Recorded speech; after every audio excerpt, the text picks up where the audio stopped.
Good morning student. अब आज हम बीएड फर्स्ट ईयर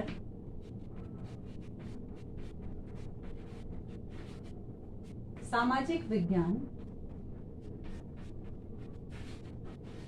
सामाजिक अध्ययन पेडागोजी ऑफ सोशल साइंस इसमें हमारी वार्षिक पाठ योजना चल रही है। प्रकरण है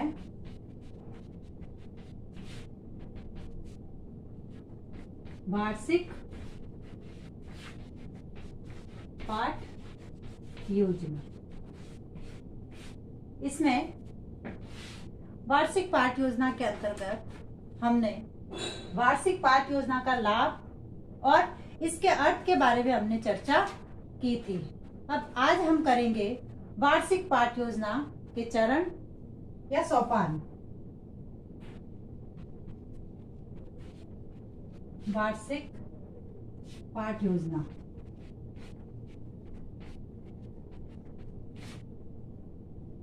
चरण या सोपान, और इसके साथ हम करेंगे आज इसकी विशेषताएं।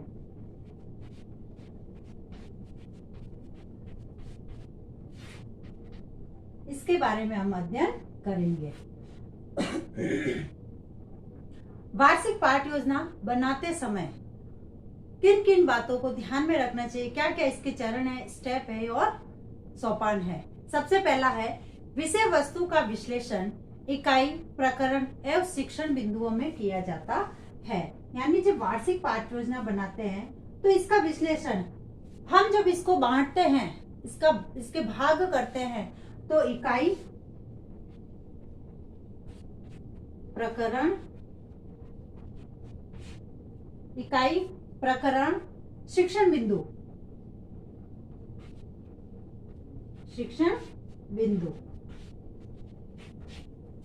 इन शिक्षण बिंदुओं में इसका विश्लेषण किया जाता है। इकाई कौन सी है, प्रकरण का नाम क्या है और इससे प्रकरण से संबंधित कौन कौन से शिक्षण बिंदु होंगे। उसके बाद दूसरा जो आता है इसके सोपान के अंतर्गत,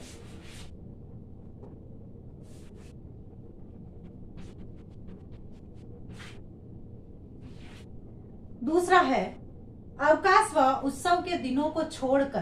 कौन से? अवकाश और उत्सव। अवकाश व उत्सव के दिनों को छोड़कर जो कार्य दिवस होते हैं, इन सब को छोड़कर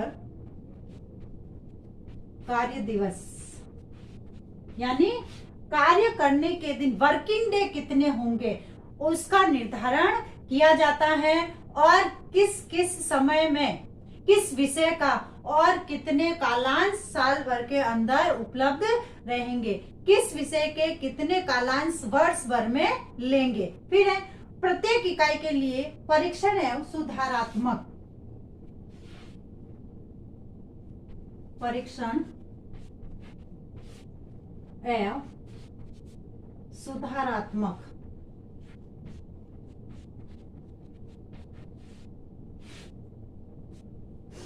परीक्षण एवं सुधारात्मक शिक्षण की व्यवस्था वार्षिक पाठ योजना के अंतर्गत की जाती है।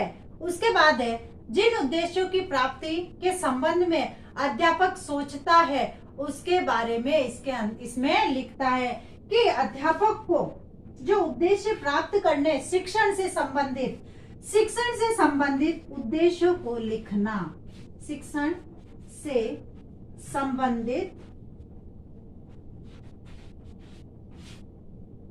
उद्देश्यों को लिखना।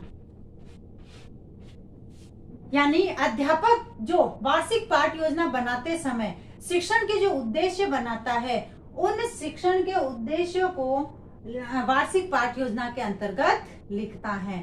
फिर है वार्षिक दैनिक पाठ योजना में इस बात का भी उल्लेख किया जाता है कि सामाजिक जांचों जैसे अर्धवार्षिक, वार्षिक तथा पाठ्यक्रम का अंश कितना पूरा होगा, यानी पाठ्यक्रम का अंश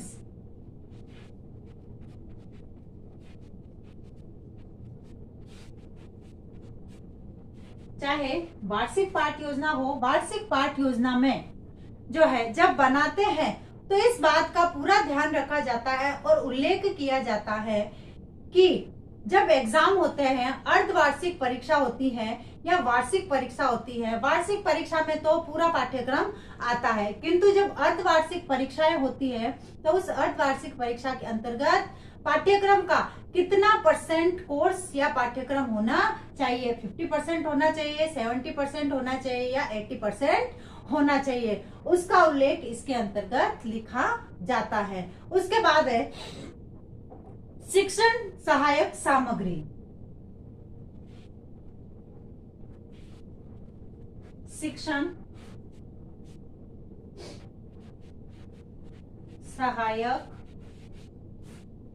सामग्री का उल्लेख, यानी शिक्षण सहायक सामग्री का उल्लेख इसके अंतर्गत किया जाता है कि इकाई के लिए क्या क्या आवश्यक शिक्षण सहायक सामग्री है, किस इकाई में हमने चित्र लिया, चार्ट लिया, मॉडल लिया या अन्य उपयुक्त जो सामग्री है उसको लिया है, इसका निर्धारण भी इसके अंतर्गत किया जाता है, ताकि विद्यालय में उपलब्ध न होने पर यदि शिक्षण सहायक सामग्री इकाई के अंतर्गत या प्रकरण के अकॉर्डिंग यदि विद्यालय में नहीं मिलती है तो हम उसके अकॉर्डिंग शिक्षण सहायक सामग्री की व्यवस्था कर सके। तो इस प्रकार से जब वार्षिक पाठ योजना बनती है तो वार्षिक पाठ योजना बनाते समय इन सोपान को ध्यान में रखते हुए वार्षिक पाठ योजना बनाई जाती है। अब है इसकी विशेषताएं, वार्षिक पाठ योजना की क्या विशेषताएं है।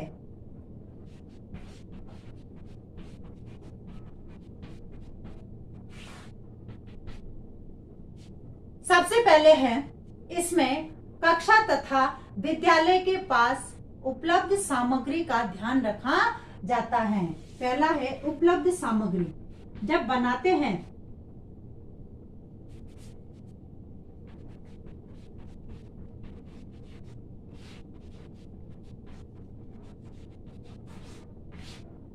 यानी विद्यालय के पास कौन कौन सी सामग्री उपलब्ध है जो इकाई के जरिए या प्रकरण में हम हमारे शिक्षण कार्य में ले सकते हैं, उनको ध्यान में रखते हुए वार्षिक पाठ योजना बनाई जाती है। फिर है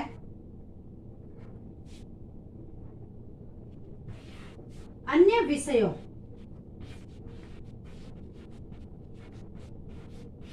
के साथ,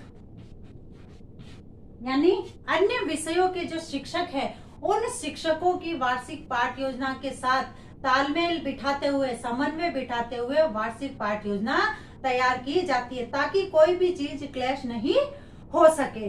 फिर है यह पूर्णतया लचीली होती है, लचीली।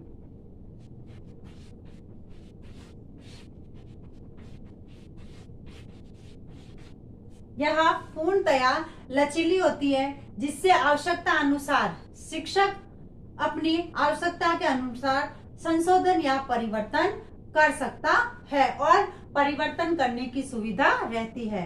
फिर है इसमें पाठ्यक्रम सहगामी क्रियाओं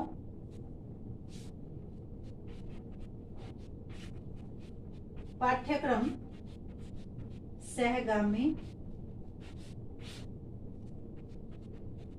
क्रियाएं, पाठ्यक्रम सहगामी क्रियाएं जैसे खेल कूद है, अन्य जैसे सांस्कृतिक प्रतियोगिताएं हैं, अन्य सांस्कृतिक कार्यक्रम है, वाद विवाद प्रतियोगिताएं हैं, इस प्रकार की जो पाठ्यक्रम सहगामी पाठ्यक्रम के साथ साथ जो चलने वाली जो क्रियाएं हैं उन क्रियाओं का पूरा पूरा ध्यान रखा जाता है। फिर वार्षिक पाठ योजना बनाई जाती है। फिर है इसमें उपचारात्मक और निदानात्मक,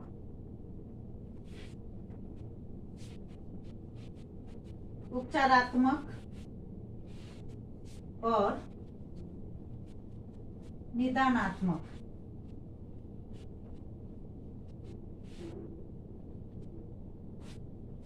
उपचारात्मक और निदानात्मक कार्यों की व्यवस्था की जाती है।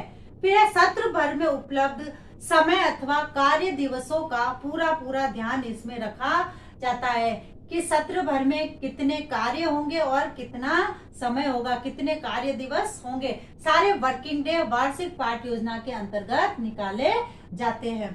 फिर है अच्छी वार्षिक पाठ योजना सत्र भर में उपलब्ध समय अथवा कार्य दिवसों का पूरा ध्यान में रखकर बनाया जाता है। उसके बाद है जब वार्षिक पाठ योजना बनती है तो अच्छी वार्षिक पाठ योजना वही है जो व्यक्तिगत भिन्नताओं को ध्यान में रखते हुए बनाई जाती है, क्योंकि यह वास्तविक और व्यवहारिक होती है। इसलिए वार्षिक पाठ योजना जब बनाई जाती है तो इन विशेषताओं को लेते हुए वार्षिक पाठ योजना का निर्माण किया जाता है, जो कि प्रत्येक विद्यालय हो चाहे महाविद्यालय के हो उसके लिए आवश्यक होती है, क्योंकि इसी के जरिए हमें पता चलता है कि हमारे वर्किंग डे कितने हैं और हमें सत्र भर में, वर्ष भर में, कक्षा में क्या करवाना है और हमें कितने कालांश उपलब्ध होंगे हमारे विषय के लिए। अब आज का आपका गृह कार्य,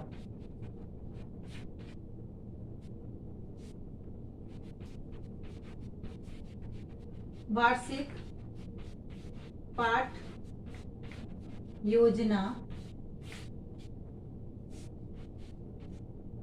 के चरण बताते हुए इसकी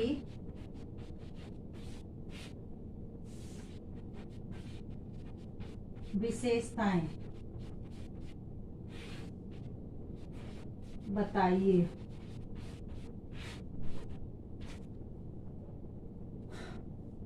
जैसे कि हम सभी जानते हैं कि कोरोना जैसी महामारी फैल रही है तथा इससे बचाव हेतु उपाय करने हैं हमको, जैसे हाथों को सैनिटाइज करना, मुंह पर मास्क लगाना, सोशल डिस्टेंस का ध्यान रखना। घर में रहे, सुरक्षित रहे। धन्यवाद।